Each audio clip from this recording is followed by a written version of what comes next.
बच्चों आज हम अपना दूसरा वीडियो स्टार्ट करेंगे और इस वीडियो में हम देखेंगे कि विमीय सूत्र क्या होते हैं और इनका क्या महत्व होता है।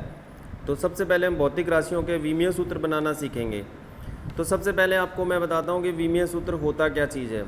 आपने विमाओं के बारे में पढ़ा है। विमाएँ क्या होती हैं कि जब भी हम किसी भौतिक राशि को उसके मूल भौतिक राशियों यानी मूल मात्रकों के रूप में लिखते हैं और उनके ऊपर जो घात आती हैं उसको हम क्या कहते हैं, उनकी विमाएँ कहते हैं। ठीक है, अब हम यहाँ देखते हैं कि विमीय सूत्र क्या चीज़ होता है। तो विमीय सूत्र क्या होता है, किसी भी भौतिक राशि, कोई भी भौतिक राशि है, उसका जो मूल मात्रकों को अंग्रेजी के वर्ण में घातों सहित व्यक्त करने की पद्धति को विमीय सूत्र कहते हैं। कहने का मतलब ये हुआ कि आपके पास कोई भौतिक राशि है, वो भौतिक राशि कौन कौन सी मूल भौतिक राशियों पर निर्भर करती है उसको बदल करके, और वो जो मूल भौतिक राशियां हैं, जैसे लंबाई है तो उसको हम अंग्रेजी के वर्ण L से लिख देंगे, द्रव्यमान है तो उसको M से लिख देंगे, समय है तो उसको T से लिख देंगे, जो कि मैं आपको पहले बता चुका हूँ। हमने यहाँ पर देखा था, ये देखो, मूल भौतिक राशि लंबाई है तो लंबाई को L से लिख देंगे, द्रव्यमान को M से, समय को T से, विद्युत धारा को A से, ताप को K से, पदार्थ की मात्रा को मोल से और प्रकाश की तीव्रता को कैंडिला से। ये दोनों तो इस्तेमाल नहीं होते। ये देखो L, M, T, A और K। अब कोई भी भौतिक राशि जब हम लिखेंगे तो उसमें लंबाई जो है, द्रव्यमान जो है, समय जो है, विद्युत धारा जो है, ताप जो है, अगर वो है तो उसकी घात के रूप में लिखा जाएगा, और अगर वो नहीं है तो उसके ऊपर घात 0 लगा देंगे। तो अगर कोई लंबाई पर निर्भर करता है तो L के ऊपर घात आ जाएगी, जो भी आएगी विमा आएगी। द्रव्यमान पर निर्भर करता है तो M लिख के M के ऊपर घात आ जाएगी, यानी विमा आ जाएगी। और समय पर निर्भर नहीं करता तो T के ऊपर घात क्या आ जाएगी, 0 आ जाएगी। तो इस तरह से हम क्या करते हैं, विभिन्न भौतिक राशियों के क्या बनाते हैं, विमीय सूत्र बनाते हैं। तो अब वास्तव में विमीय सूत्र की सहायता से भौतिक राशि को किसी भी मात्रक पद्धति से आसानी से व्यक्त किया जा सकता है। आप अगर विमीय सूत्र हम बना लें तो हम उसको किसी भी मात्रक पद्धति में आसानी से शो कर सकते हैं। तो ये एक सिंपल सी बात है, और भी बहुत सारे यूज हैं इसके। अब विभिन्न भौतिक राशियों के विमीय सूत्र, अब हम देखते हैं मेन कौन कौन सी भौतिक राशियाँ हैं जो इम्पॉर्टेंट हैं कंपटीशन के पॉइंट ऑफ व्यू से और अपने एग्ज़ाम के पॉइंट ऑफ व्यू से। ठीक है, बोर्ड एग्जाम के। तो सबसे पहला देखो क्षेत्रफल। अब क्षेत्रफल जो होता है उसका सूत्र होता है लंबाई गुणा चौड़ाई। तो यहाँ पर विमीय सूत्र निकालने के लिए आपको सबसे पहले सूत्र याद होने चाहिए। सूत्र याद होंगे तभी आप विमीय सूत्र बना सकते हो। तो सूत्र आप धीरे धीरे आप याद होते जाएंगे, आप सूत्रों को याद कर लो। क्षेत्रफल लंबाई गुणा चौड़ाई। लंबाई किस में नापी जाती है, लंबाई किस में नापी जाती है, मीटर में, चौड़ाई भी मीटर में, यानी दोनों ही लंबाई, मूल भौतिक राशि लंबाई है तो दोनों लंबाई को किससे लिखते हैं हम, L से। तो चौड़ाई को भी किससे लिखेंगे, L से। तो L गुणा L आ गया। अब L की घात 1, L की घात 1, आधार समान है तो घातें आपस में जुड़ जाएंगी, तो L की घात क्या हो जाएगी, 2 हो जाएगी। अब यहाँ देखो, ना तो द्रव्यमान आया ना समय आया, है ना।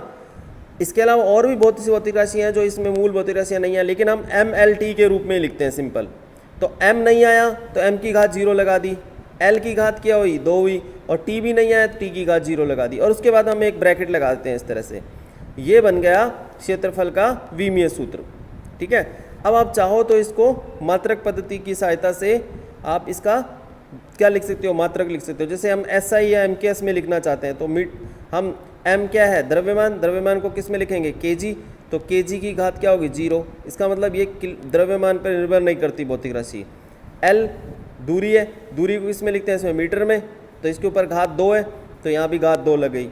समय पर निर्भर नहीं करता तो समय की घात 0 आ गई। तो इसका अगर क्षेत्रफल का SI पद्धति में हम मात्रक लिखें तो क्या आएगा, मीटर स्क्वायर आएगा सिर्फ, जो कि हम जानते ही हैं। फिर इसी तरह से आयतन को देखते हैं। आयतन क्या होता है, लंबाई गुणा चौड़ाई गुणा ऊंचाई, यानी मूल भौतिक राशि तीनों लंबाई है तो इसको भी L लिख दिया, L लिख दिया, L लिख दिया। तो L की घात 1, L की घात 1, L की घात 1, आधार समान है, घातें जुड़ जाएंगी तो L की घात क्या हो जाएगा, 3 हो जाएगा। ना तो ये द्रव्यमान पर निर्भर करना ना समय पर निर्भर कर रहा, तो M की घात क्या होगी, द्रव्यमान की घात 0 होगी, समय की घात 0 होगी, और L की घात कितनी है, 3, और ब्रैकेट लगा दिए। इस तरह से हमने आयतन का विमीय सूत्र लिख दिया, M0 L3 T0, इसको नॉट बोलते हैं। ठीक है, उसके बाद में आता है घनत्व। घनत्व का क्या सूत्र होता है, द्रव्यमान बटे आयतन। अब द्रव्यमान को किससे लिखते हैं हम, M से, और आयतन को हमने अभी देखो, आयतन को हमने क्या लिखा है, L3, तो आयतन को क्या लिख देंगे, L3। जो 0 है ना, जिनकी घात 0 है, जो जिनकी विमाएँ 0 है उनको नहीं लिखेंगे। ठीक है, तो आयतन की जगह क्या लिख दिया L3, द्रव्यमान की जगह लिख दिया m। तो m की घात कितनी है 1, L की घात है 3। अब देखो जब भी कोई राशि नीचे से ऊपर आती है तो उसकी घात क्या हो जाती है माइनस हो जाती है। तो अगर मैं L को उठा के ऊपर ले आऊँगा यानी इसको हर से अंश में उठा के लाऊंगा तो इसकी घात क्या हो जाएगी, घात पहले से विपरीत हो जाएगी। अगर माइनस है तो प्लस और प्लस है तो माइनस, यहाँ प्लस है ऊपर आके माइनस हो जाएगी। तो L की घात क्या हो जाएगी ऊपर आके -3। तो m की घात 1, L की घात -3। t नहीं है तो t की घात 0 लिख देंगे। तो m की घात 1, L की घात -3, t 0 हो गया। ठीक है, अगर इसका आप मात्रक लिखना चाहो SI पद्धति में तो m की जगह क्या लिख दो किलोग्राम, L की जगह क्या लिख दो मीटर और t की जगह क्या लिख दो सेकंड। तो देखो किलोग्राम मीटर की घात -3 हो जाएगा। इसी तरह से अब देखो चाल क्या होता है, कोई भी चीज़ चल रही है तो कितने समय में कितनी दूरी तय करती है उसको चाल बोलते हैं। तो चाल का सूत्र हमें पता है दूरी बटे समय। दूरी क्या होती है L, समय क्या होता है T, यानी दूरी मूल भौतिक राशि, दूरी तो दूरी लंबाई होगी, समय हो गया। तो दूरी को L लिख दिया, समय को T लिख दिया, है ना। T को ऊपर लेके आऊँगा तो T की घात कितनी है 1। जिसके ऊपर कोई घात नहीं लगी होती उसकी घात 1 होती है, आपको पता ही है। T को ऊपर ले आया तो T की घात क्या हो गई -1। तो ये क्या हो गया L1 T की घात -1। अब इसमें द्रव्यमान नहीं है तो द्रव्यमान की घात कितनी होगी 0। तो इस तरह से MLT के रूप में ये हो गया m0 L1 T -1। ठीक है, चाल वेग, अब चाल जो है उसी की बहन है वेग, बस फ़र्क ये है कि चाल में हमें दिशा नहीं बतानी होती, वेग में हमें दिशा बतानी पड़ती है कि हमारा ऑब्जेक्ट जो है वो किस दिशा में जा रहा है। अगर दिशा नहीं बतानी तो चाल हो गया और दिशा बतानी है तो वो वेग हो गया। ठीक है, संख्यात्मक मान दोनों के एक जैसे ही हैं। ठीक है, तो वेग क्या है विस्थापन बटे समय, विस्थापन बटे समय। अब विस्थापन क्या है दूरी है, समय तो विस्थापन को किससे लिखेंगे, दूरी को L से, समय को T से लिखेंगे, वापस वही बन गया L1 T -1। तो इन दोनों के विमीय सूत्र एक जैसे हो गए। ठीक है, उसके बाद आता है त्वरण। त्वरण क्या होता है, कोई भी वस्तु गति कर रही है और गति करते समय उसकी चाल में यानी उसके वेग में अगर परिवर्तन आ रहा है समय के साथ तो उसे त्वरण बोलते हैं। तो सूत्र क्या होता है इसका, वेग बटे समय, यानी वेग में परिवर्तन बटे समय। वेग बटे समय नहीं होता, वेग में परिवर्तन बटे समय होता है। अब वेग का विमीय सूत्र हमने ऊपर लिख रखा है, देखो L1 T -1। m लिखने की जरूरत नहीं है क्योंकि उसकी घात 0 है। तो L1 T -1 लिख दिया, यहाँ पे सीधा इस्तेमाल कर लिया। और समय T है T बटे में। अब यहाँ देखो जब इस T को उठा के मैं ऊपर लेके आऊँगा तो T की घात कितनी है 1, ऊपर आके क्या हो जाएगी -1। तो अब देखो यहाँ पे T की घात -1 पहले से है, एक T की घात -1 और आ जाएगी तो T की घात क्या हो जाएगी -2 हो जाएगी। तो T की घात -2 हो गई। तो क्या बन गया L1 T की घात -2। अब यहाँ m नहीं है तो m अपनी तरफ से लगा देंगे, तो हम लिख देंगे m0 L1 T की घात -2। अब आपको ये याद करना है, ठीक है, ये भी आपको याद करना है। इसी तरह से अब रेखीय संवेग, कोई गति कर रहा है कोई भी कण, तो उसका जो संवेग होता है सरल रेखा के अनुदिश, उसका सूत्र क्या होता है P बराबर रेखीय संवेग P बराबर mv, द्रव्यमान गुणा वेग, द्रव्यमान गुणा वेग। द्रव्यमान को किससे लिखते हैं हम m से, वेग को, वेग का विमीय सूत्र क्या है L1 T -1। तो पूरा क्या बन गया m1 L1 T -1। तो इस तरह से हमने क्या निकाल लिया, रेखीय संवेग जो है उसका विमीय सूत्र निकाल लिया। अब ये जो विमीय सूत्र रेखीय संवेग का हमने निकाला है, ये रेखीय संवेग का जो हमने विमीय सूत्र निकाला है ये वाला, इस रेखीय संवेग के विमीय सूत्र में अगर आप ध्यान से देखिए, रेखीय संवेग का विमीय सूत्र जो है निकालेंगे तो हम देखेंगे रेखीय संवेग किसके बराबर होता है, द्रव्यमान गुणा वेग। अब द्रव्यमान को हमने किससे लिख दिया m से और वेग को किससे लिख दिया L1 T -1 से। तो क्या विमीय सूत्र बन गया इसका m1 L1 T -1। तो इस तरह से रेखीय संवेग का विमीय सूत्र क्या होता है m1 L1 T -1 होता है। ठीक है, नेक्स्ट हम आते हैं अब गुरुत्वीय त्वरण पर। अब गुरुत्वीय त्वरण त्वरण ही है और त्वरण का विमीय सूत्र कितना होता है L1 T -2। तो m1 L1 T -2। अब यहाँ पर देखो, मान लीजिए आपसे कोई पूछता है कि गुरुत्वीय त्वरण में विमाएँ बताइए, तो गुरुत्वीय त्वरण में द्रव्यमान की विमा कितनी है 0, लंबाई की विमा कितनी है 1 और समय की विमा कितनी है -2। तो इस तरह से आप विमीय सूत्र की सहायता से प्रत्येक मूल भौतिक राशि की उसमें जो विमा आ रही है वो बता सकते हो। फिर इसी तरह से बल है, बल क्या होता है, बल क्या होता है F बराबर ma, द्रव्यमान गुणा त्वरण, द्रव्यमान गुणा त्वरण। बल का सूत्र याद होना चाहिए हमें, द्रव्यमान गुणा त्वरण। तो द्रव्यमान को किससे लिखते हैं m से और त्वरण को किससे लिखेंगे, ऊपर त्वरण देखो है ही L1 T -2। तो ये क्या बन गया m1 L1 T -2। ये भी बहुत इंपॉर्टेंट है बल। उसके बाद में आता कार्य। अब कार्य देखो, कार्य बराबर क्या होता है बल गुणा विस्थापन, यानी बल डॉट विस्थापन। तो बल बल का विमीय सूत्र ये रहा, और विस्थापन क्या है, दूरी है, दूरी को किससे लिखते हैं, L से। तो देखो m1 L1 t-2, ये तो बल का विमीय सूत्र लिख दिया हमने, और विस्थापन कितना हो गया L1। अब देखो एक L ये रहा, एक L ये, तो घातें आपस जुड़ जाएंगी तो L की घात 2 हो जाएगी, तो m1 L2 t-2 हो जाएगा। ये भी बहुत इंपॉर्टेंट है। अब देखो कार्य हो, ऊर्जा हो, ठीक है, कार्य हो, ऊर्जा हो, किसी भी तरीके की ऊर्जा, चाहे वो गतिज ऊर्जा है, चाहे वो स्थितिज ऊर्जा है, किसी भी तरीके की, और चाहे वो ताप हो, कार्य, ऊर्जा, किसी भी तरह की गतिज ऊर्जा, चाहे स्थितिज ऊर्जा, ताप, इन सब की सभी भौतिक राशियों के विमीय सूत्र एक जैसे होते हैं। देखो कार्य का क्या हो गया, m1 L2 t-2। अब गतिज ऊर्जा का निकालते हैं, ये ऊर्जा है, कार्य और ऊर्जा एक ही बात होती है, ठीक है। तो गतिज ऊर्जा का सूत्र क्या होता है, हाफ mv², यानी कोई कण गति कर रहा है जिसका द्रव्यमान m है, v चाल से गति कर रहा है, तो हाफ mv² उसकी गतिज ऊर्जा होती है।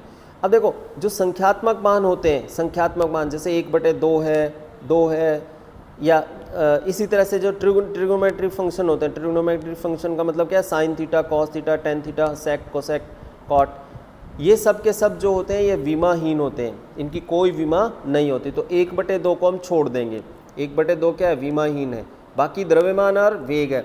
तो द्रव्यमान को m से लिख देंगे, वेग को क्या लिखेंगे हम, L1 t-1, लेकिन इसके ऊपर घात -2 है, ये ध्यान देना, तो घातें आपस में गुणा हो जाएंगी, तो L की घात 2 हो जाएगी, T की घात -2 हो जाएगी, तो यहाँ पर क्या बन गया, देखो m1 L2 t-2, बहुत ही इंपॉर्टेंट है, इनको याद करना है आप। इसी तरह से गुरुत्वीय स्थितिज ऊर्जा, यानी किसी कण को अगर हम पृथ्वी तल से h ऊंचाई तक ऊपर उठा के ले जाते हैं तो उसकी ऊर्जा कितनी हो जाती है, स्थितिज ऊर्जा, गुरुत्वीय स्थितिज ऊर्जा mgh हो जाती है।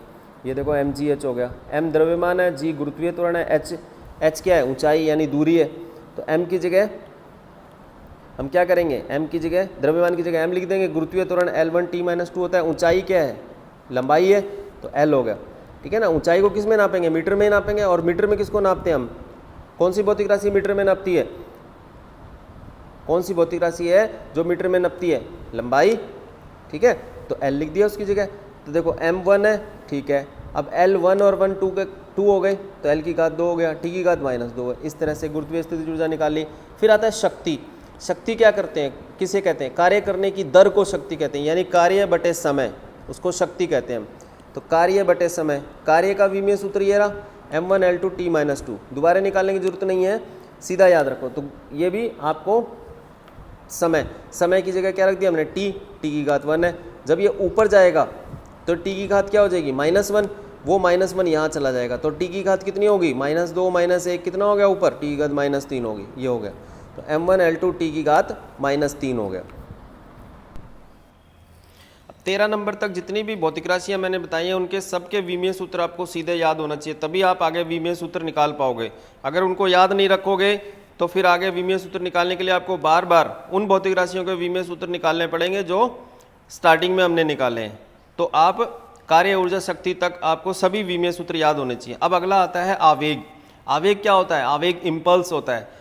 इम्पल्स का मतलब क्या होता है कि हमने किसी चीज़ पर इंस्टेंटेनियस फोर्स लगाया, यानी एक इंस्टेंट के लिए फोर्स लगाया। जैसे हम किसी चीज़ को किक करते हैं, या जैसे हमने कील को हथौड़े से ठोका, या जैसे हमने क्रिकेट में बैट से किसी बॉल को मारा, तो वो इंस्टेंटेनियस जो फोर्स होता है उसका जो मेजरमेंट करते हैं हम वो आवेग से करते हैं, इम्पल्स से करते हैं। तो फोर्स का इम्पल्स कितना है वो चीज़ हम देख रहे हैं। तो आवेग यानी इम्पल्स, तो आवेग बराबर क्या होता है, बल इंटू जितने समय तक वो लगाया जाता है, तो बल इंटू समय। बल का विमीय सूत्र हमने देखा m1 L1 t-2, समय का कितना होता है t1, तो t की घात 1 है, t की घात -2 है, तो -2 प्लस 1 कितना हो जाएगा, -1 हो जाएगा, तो ये t की घात -1 है, तो m1 L1 t-1 हो गया। अब आता है कोणीय वेग। देखो अभी तक हमने जो पढ़ा, अब हम घूर्णन गति में आ जाते हैं, ठीक है, रोटेशनल मोशन में आते हैं। तो रोटेशनल, जैसे रेखीय गति होती है वैसे ही कोणीय गति होती है, जैसे रेखीय वेग होता है वैसे ही कोणीय वेग होता है, ठीक है, जैसे रेखीय विस्थापन होता है वैसे ही कोणीय विस्थापन होता है। तो सबसे पहले हम देखते हैं कोणीय वेग। कोणीय वेग क्या चीज होता है, कोणीय वेग को हम ओमेगा से रिप्रेजेंट करते हैं, ओमेगा, इसको क्या बोलते हैं हम, ओमेगा। तो इसको ओमेगा से रिप्रेजेंट करते हैं हम। तो ओमेगा बराबर क्या होगा, वेग बराबर क्या होता है, विस्थापन बटे समय। तो कोणीय वेग बराबर क्या होगा, कोणीय विस्थापन बटे कोणीय समय।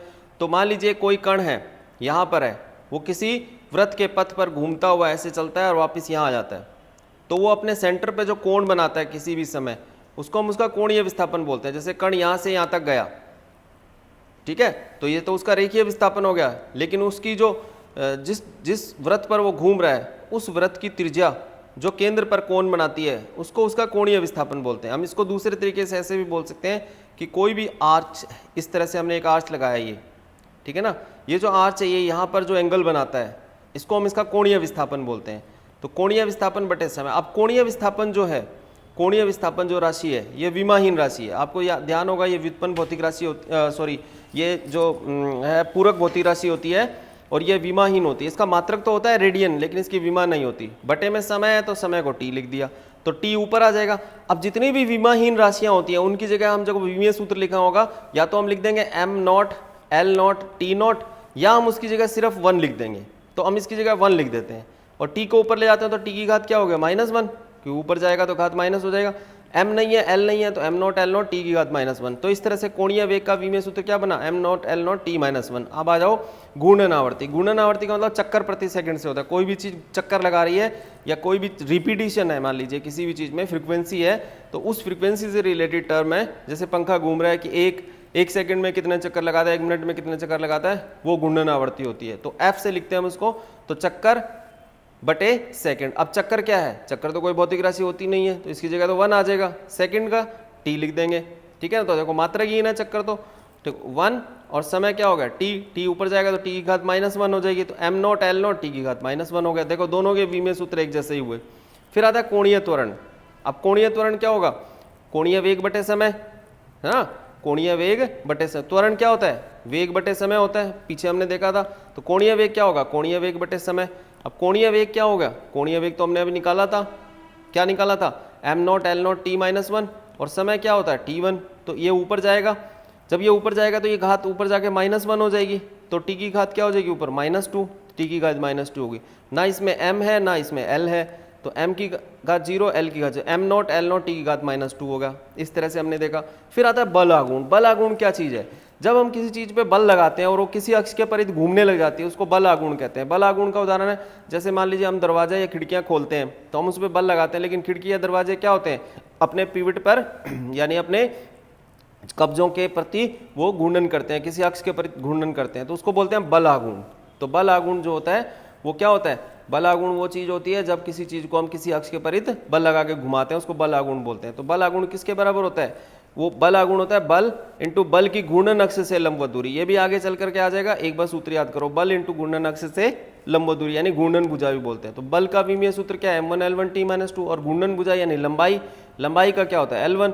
तो l और l जुड़ जाएंगे आपस में, l की घात 2 हो जाएगा, तो m1 l2 t की घात -2। आपको ध्यान है ये विमीय सूत्र पहले भी आया है, किसका, कार्य ऊर्जा का, ठीक है। बल आघूर्ण का भी वही होता है। फिर आता जड़त्व। इसका मतलब ये हुआ कि बहुत सी भौतिक राशियां ऐसी हैं जो अलग अलग हैं लेकिन विमीय सूत्र एक जैसे हैं। तो ये विमीय सूत्र की एक कमी भी है कि विमीय सूत्र देख करके हम ये नहीं बता सकते कि ये एग्जैक्ट कौन सी भौतिक राशि है, क्योंकि 2 या 2 से अधिक भौतिक राशियों में विमीय सूत्र एक जैसे हो सकते हैं, ठीक है। फिर आता है जड़त्वागुण। अब ध्यान से देखो जड़त्वागुण क्या चीज़ है। जैसे आप कोई चीज़ आपके मेज कुर्सी वगैरह कोई भी ट्रंक वगैरह कोई भी चीज़ आपके घर में पड़ी है, आप उसे धक्का लगाते हो तो इसका विरोध करती है ना, वो जितनी ज़्यादा भारी होगी उतना ही ज़्यादा विरोध करेगी। ये न्यूटन का पहला नियम है, जड़त्व का नियम बोलते हैं इसको। तो रेखीय गति करते हुए किसी भी कण में अपनी अवस्था में परिवर्तन का विरोध का एक गुण होता है जिसे हम रेखीय जड़त्व कहते हैं, और उसको हम द्रव्यमान से नापते हैं। यानी जो चीज़ जितनी भारी है उसको गतिशील करने के लिए या रोकने के लिए उसमें उतना ही ज़्यादा बल लगाना पड़ता है। ये बात तो हम देखते हैं। तो कोई चीज़ रेखीय गति करती है तो उसका जो वो गुण होता है विरोध का, जो उसको परिवर्तित नहीं होने देता, उसको हम रेखीय जड़त्व कहते हैं, द्रव्यमान से नापते हैं। लेकिन घूमती हुई चीज़ में भी ये चीज़ होती है। अगर हम किसी चीज़ को घुमा कर छोड़ दें तो वो घूमती रहेगी, वो रुकना नहीं चाहेगी। अगर हम किसी चीज़ को रुकी हुई है और उसे घुमाना चाहें तो वो भी इसका विरोध करती है ना। तो वो रेखीय वो जो घूमती हुई वस्तु जो अपनी गति में अवस्था का परिवर्तन का विरोध करती है, उस गुण को उसका क्या कहते हैं हम, जड़त्वागुण कहते हैं, ठीक है, घूर्णी जड़त्व कहते हैं। और उसको किस राशि से नापते हैं, जड़त्वागुण से नापते हैं। तो वो जड़त्वागुण का हम यहाँ बात कर रहे हैं। ये भी हमारे पूरा लेसन है आगे चल करके जड़त्वागुण पर, ठीक है। तो उसका सूत्र क्या होता है, mr², यानी जो कण घूम रहा है और वो कण किस अक्ष के परिधि घूम रहा है उस अक्ष से दूरी का वर्ग, mr²। तो m को क्या लिखेंगे हम, द्रव्यमान को m से लिख देंगे, और r को किससे लिख देंगे, r यहाँ त्रिज्या होती है, त्रिज्या क्या होगी, लंबाई को l से लिख देंगे।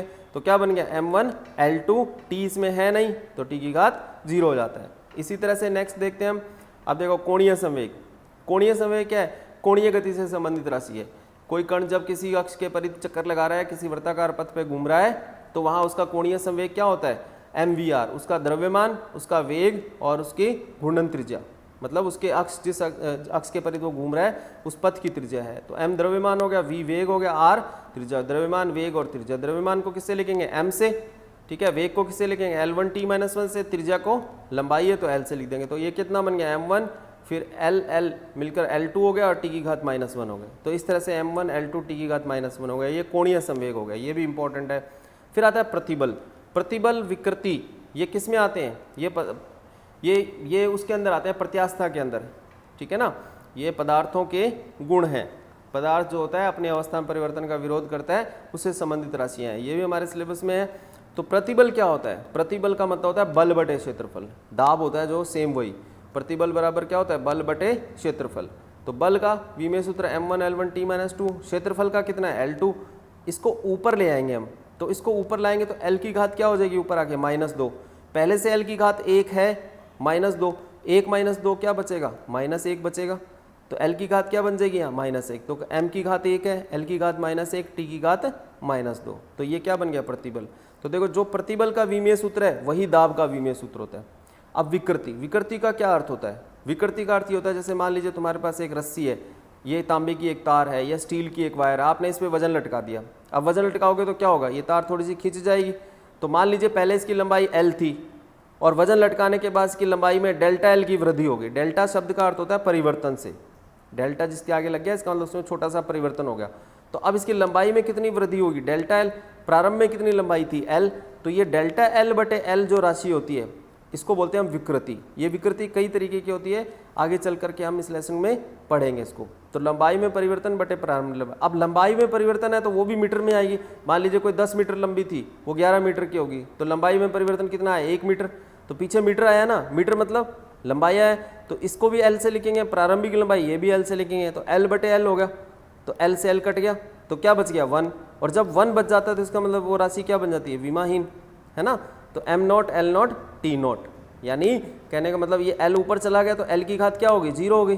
m पहले से ही नहीं है, L भी 0 हो गया, t पहले से नहीं है, तो क्या बन गया? mLt बन गया। ये मात्रकहीन राशि बन गई। फिर आता है यंग का प्रत्यास्था गुणांक। अब यंग का प्रत्यास्था गुणांक जो होता है, ये प्रत्यास्था गुणांक भी होता है और यंग का प्रत्यास्था गुणांक भी होता है। इस तरह से प्रत्यास्था गुणांक 3 तरह के होते हैं, वो आगे हम लेसन में पढ़ेंगे।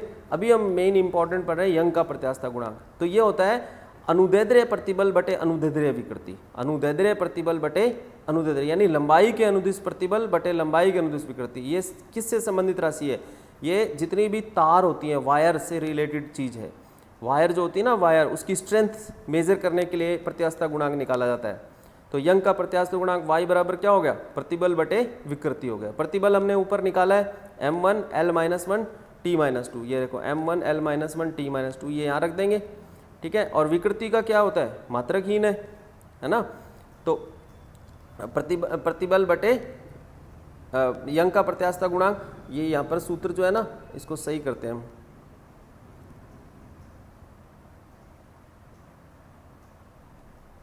इसको सूत्र को थोड़ा हम सही ये लिख देते हैं।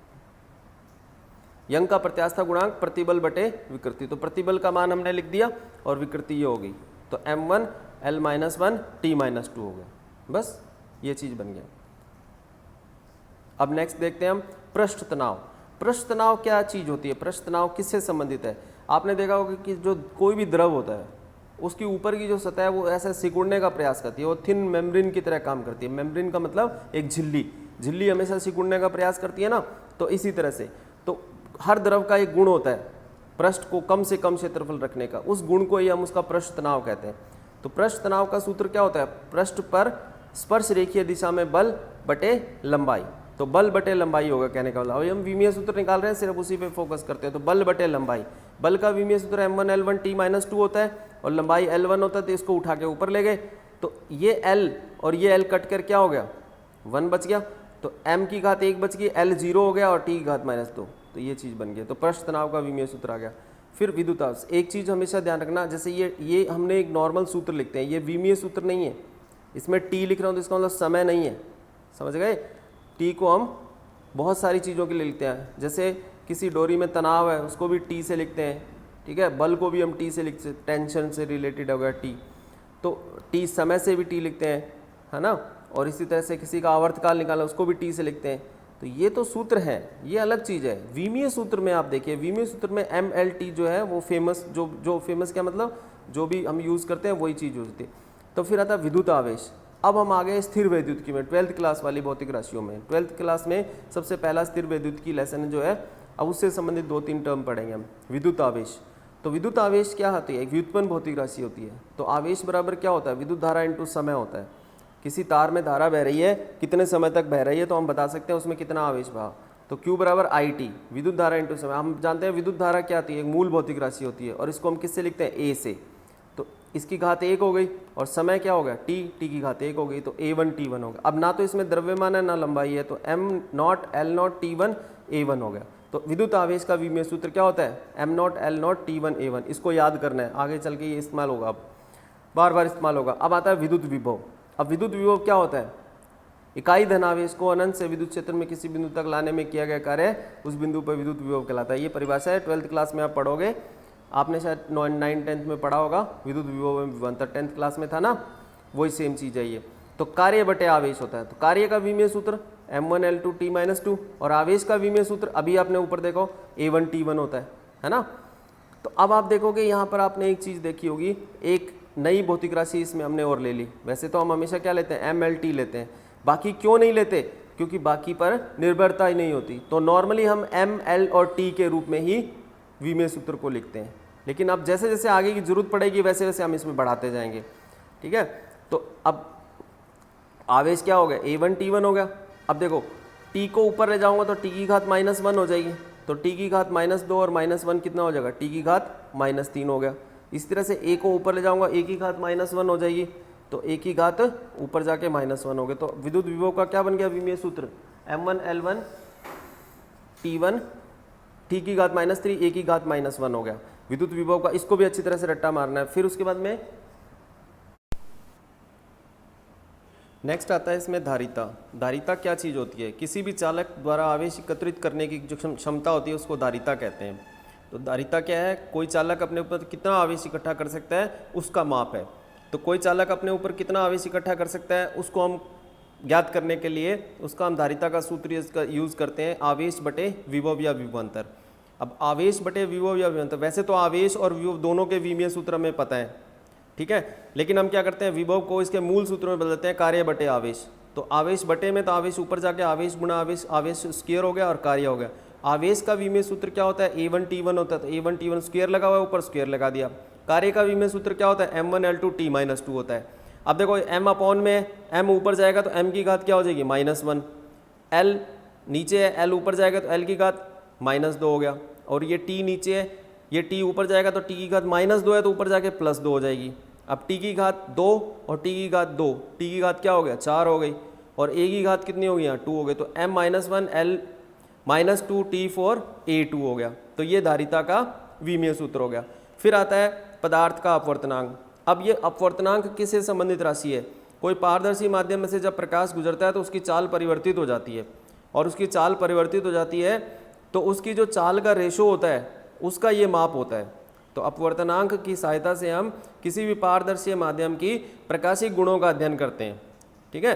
तो ये ऑप्टिक्स यानी प्रकाशिकी में आता है। तो अब देखो पदार्थ का अपवर्तनांक, तो अगर ध्यान से देखोगे तो इसका सूत्र क्या है, इसको म्यू से लिखते हैं C/V। C क्या चीज़ है, यहाँ C नीचे देखो क्या लिखा हुआ है, प्रकाश का निर्वात या वायु में वेग होता है। ये प्रकाश वायु या निर्वात में 3 × 10⁸ मीटर प्रति सेकंड के वेग से चलता है ना, और जब वो किसी माध्यम में एंटर करता है पारदर्शी माध्यम में तो उसकी चाल थोड़ी सी चेंज हो जाती है, कम हो जाती है। तो प्रकाश का किसी माध्यम में वेग, अब दोनों ही वेगों का अनुपात है, तो अपवर्तनांक वेग का अनुपात होता है। अब वेग बटे वेग क्या होगा, वेग बटे वेग, तो दोनों क्या हो जाएंगे, इसके जो विमीय सूत्र है वो कट जाएंगे। तो L की घात 0 हो गया, T की घात 0 हो गया, यानी 1 बच गया ना, और जिसका 1 बच जाता है इसका मतलब उसका कोई विमीय सूत्र बनता नहीं है, मतलब उसका विमीय सूत्र M0 L0 T0 हो जाता है। तो ये विमाहीन राशि होगी। तो पदार्थ का अपवर्तनांक जो होता है वो विमाहीन राशि होती है।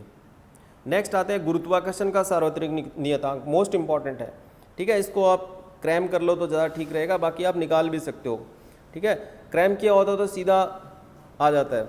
तो अब सार्वत्रिक नियतांक कहाँ यूज होता है? ये न्यूटन का जो गुरुत्वाकर्षण का सूत्र है, जिसमें क्या होता है, दो पिंड होते हैं m1 m2, तो एक पिंड दूसरे पिंड को अपनी ओर आकर्षित करता है, उस आकर्षण बल को हम गुरुत्वाकर्षण बल बोलते हैं। तो वो गुरुत्वाकर्षण बल जो होता है G m1 m2 बटे r² होता है, ये सूत्र होता है उसका।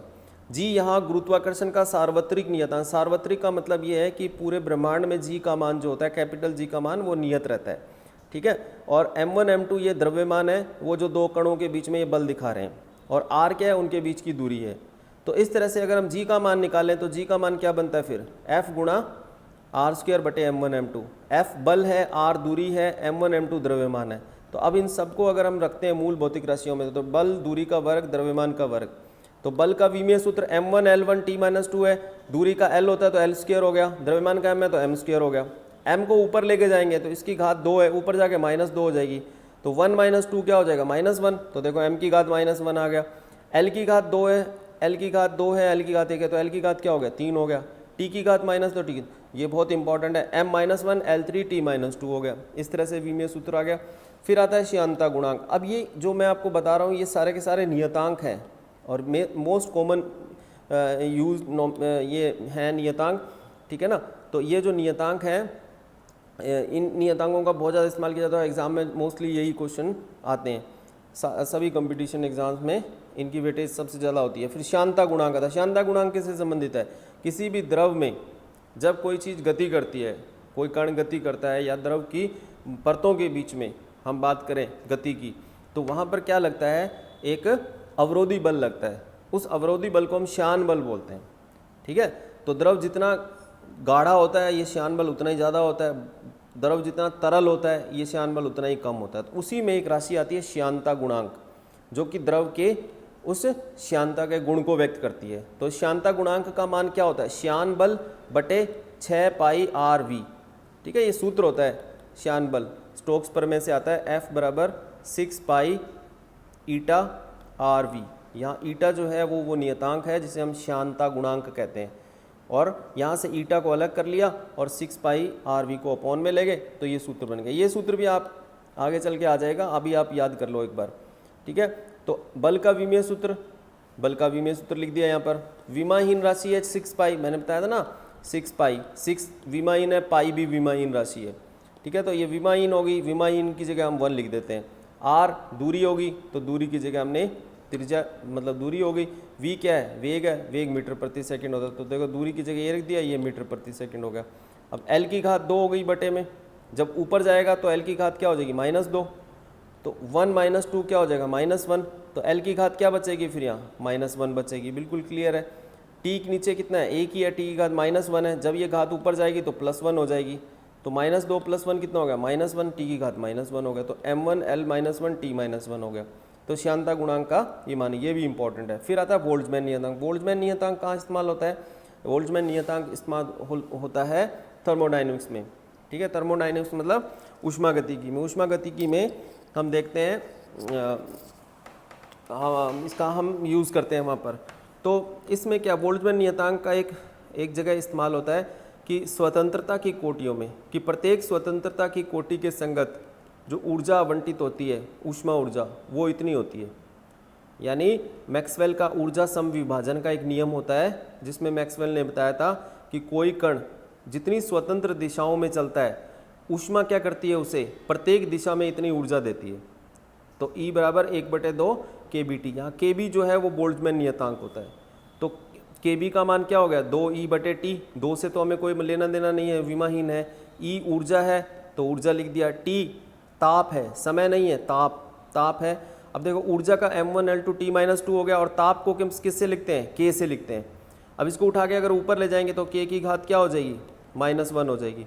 तो ये क्या बन गया, m1 L2 t-2 k -1 बन गया। तो ये बोल्ट्जमैन नियतांक। अब देखो यहाँ पर k आ गया, अभी तक सिर्फ mLT आ रहा था और a आ रहा था, अब mLT k आ गया। तो मैंने आपसे कहा था कि जैसे जैसे नई भौतिक राशियों की ज़रूरत पड़ेगी, मूल भौतिक राशियों की, उनको हम यहाँ लिखते जाएंगे। जो नहीं है, जिनकी घात 0 है, उनको नहीं लिखेंगे। जैसे अभी मोल नहीं आया इसमें, तो मोल की घात 0 है तो 0 आ जाएगा, ठीक है ना, इस तरह से। फिर आता है प्लांक कांस्टेंट। प्लांक कांस्टेंट जो होता है E बराबर h, किसी भी फोटोन कण की जो ऊर्जा होती है E बराबर h नहीं होती है। फोटोन कण का मतलब क्या होता है, कि आइंस्टीन ने बताया था कि जो प्रकाश है उसकी द्वैत प्रकृति होती है, वो तरंग में भी होता है और वो कणों के रूप में होता है। ठीक है, तो कण के रूप में जब वो होता है तो उसकी ऊर्जा जो होती है E बराबर एच न्यू, न्यू प्रकाश की आवृत्ति है और एच क्या है, एक नियतांक है जिसे प्लांक कांस्टेंट कहते हैं।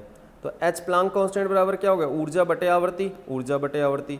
ऊर्जा का विमीय सूत्र लिखा, आवृत्ति का विमीय सूत्र क्या होता है, T-1 होता है। इसको उठा के ऊपर ले जाऊंगा तो -1 है ना, ऊपर जाके +1 हो जाएगी, तो -2 + 1 कितना है गया, -1, तो M1 L2T-1 हो गया। इस तरह से प्लांक नियतांक का विमीय सूत्र भी निकाल लिया हमने।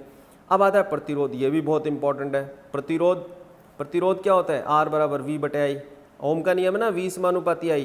किसी तार का विभवांतर उसमें प्रवाहित धारा के समानुपाती होता है जबकि उसकी भौतिक अवस्थाएं नियत रहे, तो V बराबर R आई है, तो R बराबर V बटे I, कि कोई भी तार अपने अंदर से धारा बहने का विरोध करती है और उस विरोध वाले गुण को हम प्रतिरोध कहते हैं।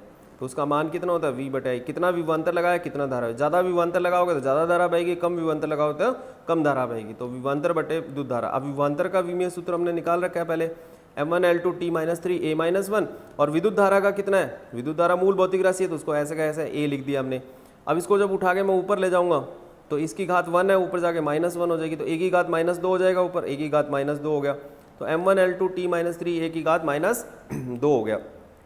इस तरह से ये बन गया। इसको अच्छी तरह से याद कर लेना, ठीक है, इसी तरह से याद कर लेना इसको। फिर आता है ऊष्मा का यांत्रिक तुल्यांक। ऊष्मा का यांत्रिक तुल्यांक का मतलब क्या होता है, जैसे मान लीजिए आपने अपने हाथ के हथेलियों को रगड़ा तो आपने कार्य किया तो उससे ऊष्मा पैदा हुई, तो ये कार्य को ऊष्मा में बदलने का एक गुणांक है। जो आप कार्य करते हो उस अगर उसमें ऊष्मा में बदलना चाहते हो तो उसके लिए आपको एक गुणांक दिया गया है, उसको बोलते हैं ऊष्मा का यांत्रिक तुल्यांक J। तो J बराबर क्या होता है, कार्य बटे ऊष्मा, कार्य बटे ऊष्मा। अब देखो, कार्य जो है वो भी ऊर्जा है, ऊष्मा जो है वो भी ऊर्जा है, ठीक है, तो दोनों के विमीय सूत्र एक जैसे होंगे। दोनों के विमीय सूत्र लिख दिए, दोनों कट गए तो एक बचा, और एक बचने का मतलब क्या होता है, विमाहीन है। नेक्स्ट, विशिष्ट ऊष्मा। विशिष्ट ऊष्मा जो होता है वो क्या चीज़ होती है, कोई भी पदार्थ होता है वो कितनी ऊष्मा ग्रहण करके अपना टेम्परेचर कितना चेंज करता है, इससे संबंधित एक राशि होती है, उसको हम विशिष्ट ऊष्मा बोलते हैं। तो कोई भी पदार्थ को जब हम ऊष्मा देते हैं तो वो किसके इक्वल होता है, delta Q equals MC delta T, ये होता है। M यहाँ पर उस पदार्थ का द्रव्यमान है, डेल्टा T उसके ताप में वृद्धि, और C नियतांक जो है इसको हम बोलते हैं विशिष्ट ऊष्मा। तो C का क्या मान हुआ, डेल्टा Q बटे M delta T, delta Q बटे M डेल्टा T। तो ऊष्मा की मात्रा, ऊष्मा को क्या लिख दिया, M1 L2T-2, द्रव्यमान को क्या लिख दिया M1, और ताप को क्या लिख दिया K1। तो ये कितना होगा, M से M कट गया, M की घात 0 हो गई, और L की घात 2 रही, T की घात -2 रही, और K की घात -1 हो गई। तो इस तरह से इसका विमीय सूत्र क्या बना, M0 L2T-2 K-1। फिर आता है गुप्त ऊष्मा। गुप्त ऊष्मा से क्या मतलब होता है, देखो हम पानी की गुप्त ऊष्मा की बात करते हैं कि जब पानी बर्फ से द्रव अवस्था में बदलता है, यानी ठोस से द्रव अवस्था में बदलता है, तो उसके अंदर एक गुप्त ऊष्मा होती है। ऐसे ही जब वो द्रव से द्रव अवस्था से वाष्प में बदलता है तो उसमें एक गुप्त ऊष्मा होती है, ठीक है। तो गुप्त ऊष्मा असल में क्या चीज़ होती है कि जब किसी पदार्थ को हम ऊष्मा देते हैं, ठीक है, और उसका ताप परिवर्तन नहीं होता, उसकी अवस्था परिवर्तन होती है, तो उस समय जो ऊष्मा संग्रहित होती है उसको गुप्त ऊष्मा बोलते हैं हम। तो लेटेंट हीट, तो वो लेटेंट हीट किसके इक्वल होगी, जितनी ऊष्मा उसको दी और जितना उसका द्रव्यमान है, तो ऊष्मा बटे द्रव्यमान। तो ऊष्मा का विमीय सूत्र लिख दिया और द्रव्यमान का विमीय सूत्र लिख दिया, तो क्या बन गया फिर M1 L2T-2 अपॉन M1। तो M की घात M कट गए आपस में, M की घात 0, L की घात 2, T की घात -2। तो इस तरह से ये मेन जो भौतिक राशियाँ थी वो सारी, लगभग जो भौतिक राशियाँ मेन जो एग्जाम में आती हैं वो सारी मैंने आपको यहाँ पर रिवाइज करा दी। अब आप क्या कर सकते हो, आप किसी भी भौतिक राशि का विमीय सूत्र ज्ञात कर सकते हो। आपको क्या चाहिए, सिर्फ उसका सूत्र चाहिए। सूत्र में आप उसे मूल भौतिक राशियों में बदलो और बदलने के बाद में उसका आप क्या करो, उसका विमीय सूत्र लिख लो।